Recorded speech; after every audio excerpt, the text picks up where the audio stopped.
पंचायती राज, पशुपालन और उसके अलावा मत्स्य पालन, दुग्ध विभाग, तमाम आपके पास विभाग हैं। अगर बघेल जी बात की जाए प्रायोरिटी की, तो किस तरीके से रहेंगे, क्योंकि तमाम विभागों पे काम करना है और ऐसे विभाग हैं जो गांव से जुड़े हुए हैं, ज़मीन से जुड़े हुए हैं। पहले तो प्रधानमंत्री जी का धन्यवाद दूंगा कि काउंसिल ऑफ मिनिस्टर्स में शामिल करते हुए ये विभाग दिया है। जिन अपेक्षा, उम्मीद और आकांक्षाओं को लेकर दिया गया है, हम उनके नेतृत्व में, बड़े मंत्री जी के मार्गदर्शन में, अपने अधिकारियों के सहयोग से उन अपेक्षाओं को पूरा करेंगे।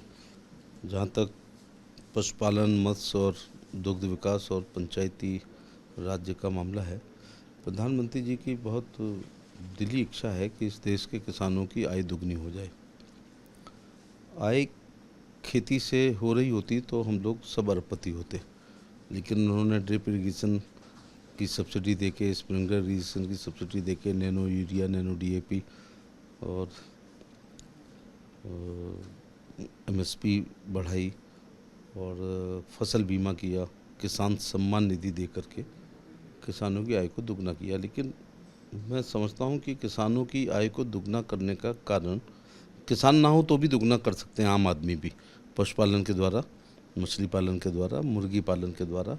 ड्रिप इरिगेशन इस्तेमाल करके पानी बचाएं, लागत कम करें। स्प्रिंकलर इरिगेशन, नैनो यूरिया में 40 रुपये कट्टा, नैनो डीएपी में 400 रुपये बचत हो रही है एक बैग में। इसके अलावा औषधि खेती, फूलों की खेती, फलों की खेती, ऑर्गेनिक फार्मिंग, प्राकृतिक खेती, इनके द्वारा हम दुगनी कर सकते हैं, जिसमें ये विभाग बहुत बड़ी भूमिका निभा सकता है। यदि हम उन्नत किस्म का पशुपालन करें, animal husbandry is the pillar economy of the farmers. ऐसे लोग जिनके पास कोई खेत नहीं है वो भी डेयरी खोलते हैं, लेकिन किसान को एक लाभ मिलता है कि बहुत सारी भूसा उसके यहाँ होता है, बरसीम वो बो सकता है, चरी, बाजरा, जई वो बो सकता है, तो माने उसे ख़रीदना नहीं पड़ेगा। दूसरा, ज़मीन नहीं खरीदनी पड़ती है बांधने के लिए, पीने के लिए उसके पास ट्यूबवेल है। तो यदि वो अच्छी नस्ल की गाय और भैंस, बकरी, मुर्गी, मछली पाले, तो मुझे लगता है कि ये एक बहुत बड़ी आर्थिक स्थिति उनकी बढ़ सकती है और बढ़ी भी है। पिछले 10 साल में प्रधानमंत्री ने ब्लू रिवोल्यूशन बोला था, नीली क्रांति, जिसको आजकल हम लोग कहते हैं प्रधानमंत्री राष्ट्रीय संपदा। तो उसमें मैंने देखा रीएक्वा सर्कुलेटिंग सिस्टम से यूपी में लोगों ने मछली पालना शुरू किया टैंक में। इसके अलावा लेयर्स वाली पोल्ट्री में बहुत सारी सब्सिडी थी, 10,000, 20,000, 50,000 वाली। और हम मछली और अंडे दोनों में आत्मनिर्भर नहीं हैं। हम आंध्रा, हरियाणा, पंजाब आदि से मछली भी और मुर्गी भी और अंडे भी लेते हैं। उत्तर प्रदेश के बारे में कहना चाहूँगा, तो यूपी को भी थोड़ा बढ़ाया जा सकता है। तो अगर हम थार पारकर, हरियाणवी, साहिवाल, गिर, गंगा तेरी गाय, मुर्रा भैंसें, ऐसी बकरियों के कई ब्रीड हैं। जैसे जमुना तीरी एक हमारे यहाँ इटावा में होती है जो 3.5 किलो तक दूध दे जाती है। बीटल्स पंजाब की है वो मछली। ये सब मैं इसलिए बताने में पहले ही दिन सक्षम हूँ क्योंकि उत्तर प्रदेश में मैं कैबिनेट मिनिस्टर एनिमल हस्बेंड्री और फिशरीज का था, तो एक बेसिक थोड़ा काम आ रहा है। जब आप यूपी में मंत्री थे तब भी हमारी कई बार बात हुई थी और उस टाइम नील गाय की एक बड़ी समस्या थी। अब लगता है कि आपके पास ये विभाग है, उस समस्या का समाधान होगा? काफ़ी हद तक नील गाय की समस्या बढ़ के अब निराश्रित गाय पर भी आ गई है, क्योंकि मशीन ने बैल को बेकार कर दिया। पहले बैल से कोल्हू चलता था, बैल से रहट चलती थी, बैल से हल चलता था, बैल से बैलगाड़ी चलती थी, बैल से दाएं होती थी। दाएं कम लोग समझते हैं। जैसी थ्रेसर आया तो बैल की उपयोगिता कम हो गई और क्रेशर आया और बैलगाड़ी, मेटाडोर आई और ट्रैक्टर आया। इन्होंने बैल को बिल्कुल बेकार कर दिया। तो एक होता है वर्गीकृत वीर्य से कृत्रिम गर्भाधान यदि किया जाए तो 90% के आसपास बछिया पैदा होती है। गाय पैदा होगी तो 10 साल रहती है जब तक वो गर्भ धारण करती है। बैल पैदा होता है माने मेल, तो वो टोटल पैरासाइट है। तो इसलिए कोशिश की जाए कि इस वर्गीकृत वीर्य से कृत्रिम गर्भाधान करके उन्नत किस्म की गायें, 90% तो बहुत बड़ा रिजल्ट होता है, थारपारकर, साहिवाल, हरियाणवी और गिर गायों का उत्पादन किया जाए तो दूध की नदियाँ बहेंगी। सर, आपने ब्लू रेवोल्यूशन का भी ज़िक्र किया था और कहा था कि भारत के लिए उस काफ़ी मौके हैं। श्रीलंका और भारत में कई बार ऐसा होता है कि हमारे मछुआरे श्रीलंका के पास चले जाते हैं। प्रधानमंत्री ने इंदिरा गांधी का भी ज़िक्र किया कि अगर वो द्वीप हमारे पास होते तो हमारा ब्लू रेवोल्यूशन बेहतर हो सकता। तो उसमें भी कुछ अच्छे से काम किया जाएगा जो हमारे दक्षिण भारत के राज्य हैं उनके लिहाज से? हाँ, प्रधानमंत्री राष्ट्रीय मत्स्य संपदा योजना के तहत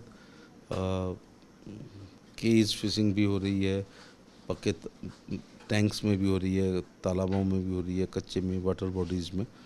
और fish is very good for health, ऐसा लोग कहते हैं, दो I am vegetarian. Egg and fish के बारे में लोग, सचिन तेंदुलकर कहते हैं संडे हो या मंडे रोज़ खाओ अंडे। तो प्रोटीन है, तो उसका उत्पादन ज़्यादा से ज़्यादा बढ़ाने का काम करेंगे। सर, अगर तमिलनाडु के बाद हम उत्तर की बात करें, जो लद्दाख में दौलत बेग ओल्डी की रोड बनी, उसके पूर्व की तरफ कई बार ऐसा कहा गया गलवान क्राइसिस के बाद कि हमारे चरवाहे उस भूमि पे नहीं जा सकते जहाँ पर याक के लिए चरवाहा की ज़मीन है, जहाँ पे 2 हम्फ वाले ऊँटों के लिए ज़मीन है। तो लगता है कि वहाँ भी चीज़ें कुछ हद तक बेहतर होने की उम्मीद है दोनों देशों के बीच, अगर स्थिति तनावपूर्ण नहीं रहती। हमारे प्रधानमंत्री जी तो पड़ोसियों के साथ हमेशा रिश्ते बेहतर बनाने में हमेशा प्रयासरत रहते हैं। शपथ समारोह में भी बहुत से लोग आए। नेबरिंग लोगों से हम लोग अपनी तरफ से तो ठीक रखना चाहते हैं। तो ये इनके समाधान बैठकों के द्वारा, बाइलेटरल बैठक, द्विपक्षीय वार्ताओं से निकलती हैं, समाधान होता है। न्यूज़ नेशन को वक्त देने के लिए बहुत बहुत शुक्रिया। चलिए, बघेल जी की माने तो ब्लू रेवोल्यूशन, वाइट रेवोल्यूशन दोनों पर सरकार काम कर रही है और सरकार की कोशिश है कि किसानों की आय दुगनी हो जाए। उसके लिए चाहे मछली पालन हो या फिर डेयरी उद्योग, दोनों को ही आगे बढ़ाया जाएगा। पंचायती राज, पशुपालन और उसके अलावा मत्स्य पालन, दुग्ध विभाग, तमाम आपके पास विभाग हैं। अगर बघेल जी बात की जाए प्रायोरिटी की, तो किस तरीके से रहेंगे? क्योंकि तमाम विभागों पे काम करना है और ऐसे विभाग हैं जो गांव से जुड़े हुए हैं, ज़मीन से जुड़े हुए हैं।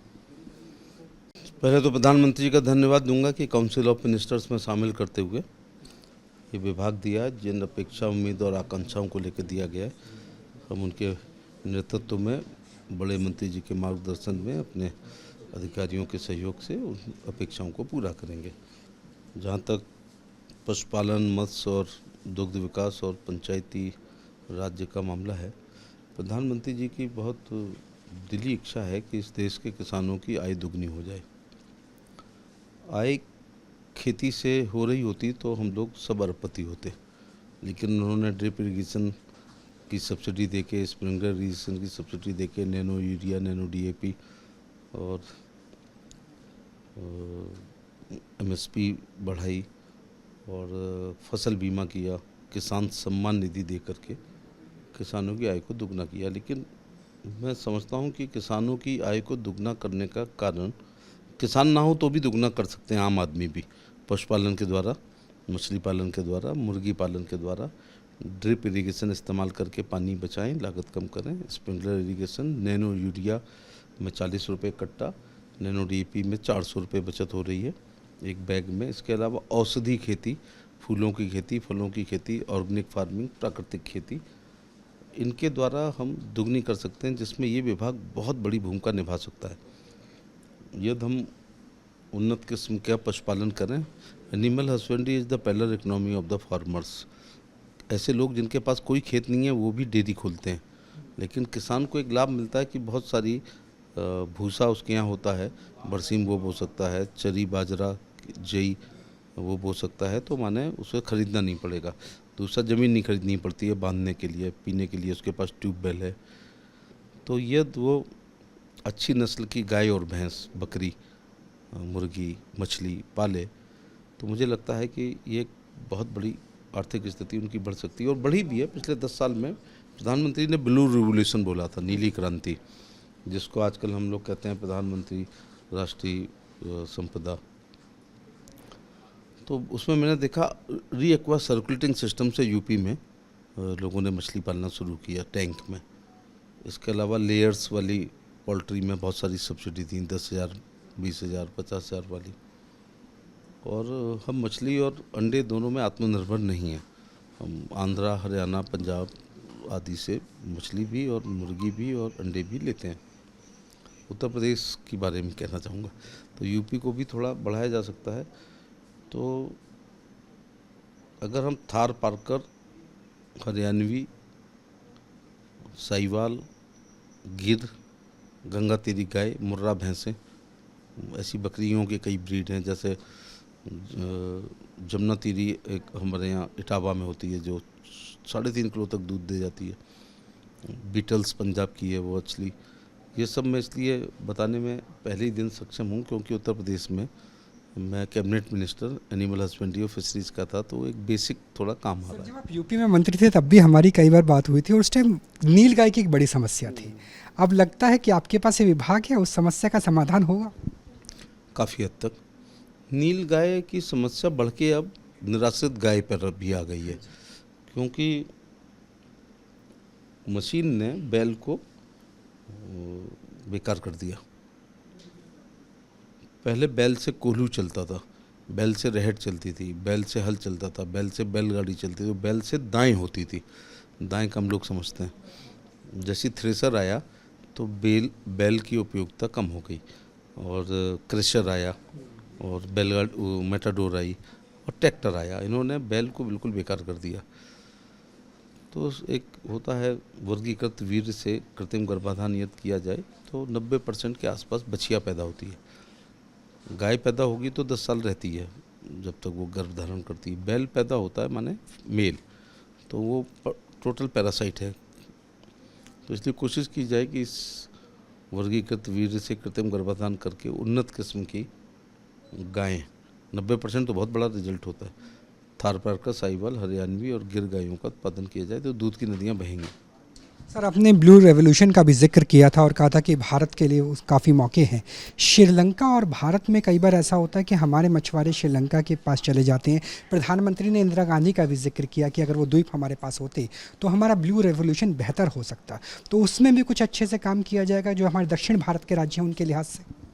हाँ, प्रधानमंत्री राष्ट्रीय मत्स्य संपदा योजना के तहत केज फिशिंग भी हो रही है, पक्के टैंक्स में भी हो रही है, तालाबों में भी हो रही है, कच्चे में, वाटर बॉडीज़ में। और fish is very good for health, ऐसा लोग कहते हैं। दो I am vegetarian. Egg and fish के बारे में लोग, सचिन तेंदुलकर कहते हैं संडे हो या मंडे रोज़ खाओ अंडे। तो प्रोटीन है, तो उसका उत्पादन ज़्यादा से ज़्यादा बढ़ाने का काम करेंगे। सर, अगर तमिलनाडु के बाद हम उत्तर की बात करें, जो लद्दाख में दौलत बेग ओल्डी की रोड बनी, उसके पूर्व की तरफ कई बार ऐसा कहा गया गलवान क्राइसिस के बाद कि हमारे चरवाहे उस भूमि पे नहीं जा सकते जहाँ पर याक के लिए चरवाहा की ज़मीन है, जहाँ पे 2 हम्प वाले ऊँटों के लिए ज़मीन है। तो लगता है कि वहाँ भी चीज़ें कुछ हद तक बेहतर होने की उम्मीद है। दोनों देशों के बीच अगर स्थिति तनावपूर्ण नहीं रहती। हमारे प्रधानमंत्री जी तो पड़ोसियों के साथ हमेशा रिश्ते बेहतर बनाने में हमेशा प्रयासरत रहते हैं। शपथ समारोह में भी बहुत से लोग आए। नेबरिंग लोगों से हम लोग अपनी तरफ से तो ठीक रखना चाहते हैं। तो ये इनके समाधान बैठकों के द्वारा, बाइलेटरल बैठक, द्विपक्षीय वार्ताओं से निकलती हैं, समाधान होता है। न्यूज़ नेशन को वक्त देने के लिए बहुत बहुत शुक्रिया। चलिए, बघेल जी की माने तो ब्लू रेवोल्यूशन, वाइट रेवोल्यूशन दोनों पर सरकार काम कर रही है और सरकार की कोशिश है कि किसानों की आय दुगनी हो जाए। उसके लिए चाहे मछली पालन हो या फिर डेयरी उद्योग, दोनों को ही आगे बढ़ाया जाएगा। कैमरा सहयोगी जयराम के साथ राहुल डबास, न्यूज़ नेशन, दिल्ली।